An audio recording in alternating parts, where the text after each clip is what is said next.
It's Nick here from Peter King Trading. Just wanted to do a video to show you our water regulators that we've got from ONDA that we've had. We've been the agent for them for over 20 years. The standard manifolds are these sorts of guys that we make them up from 2 zones up to 12 zones, depending on what guys want and put them onto their machines. So they've got their flow rates. There's 8 litres a minute, 20 litres a minute, or 30 litres a minute. So they're the standard water regulators that we've got here that we've been selling. Just wanted to show you, we've also got some Visionflow meters from ONDA that they have that you can put very cutely, if you can see that in the video. There's different sizes and different rates. So that's just, you can put that on any of your lines coming from your tool and so forth, instead of having a manifold. So they can go in, there's 2 different sizes we've got.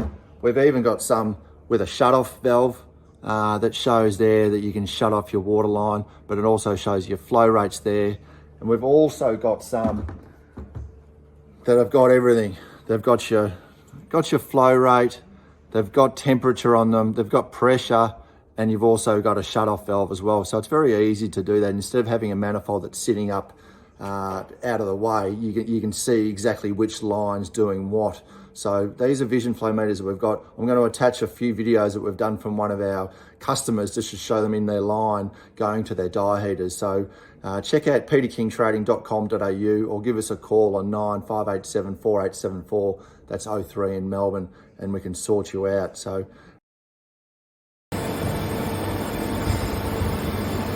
here's a video of the Visionflow meters coming onto the return into the dye heaters. We've got shows flow, 8 litres a minute, temperature 60 degrees before getting into the dye heaters. Here's an example of a dye heater that doesn't have any flow, and so you don't know which direction the water is, if there is water, and what the flow rate is. So the Visionflow meters can counter-react this, and so you can see exactly what's happening and what's going into your dye heaters. Here we've got an example of an ONDA water flow meter showing the flow rate for the dye heater, but once we get down to all of our lines, it's very confusing as to what's in, what's out, which direction it is. So you've got to look up there. Whereas the Visionflow meters, once they're on these lines, you can tell exactly what's going on, the direction of it, the flow rate and the temperature.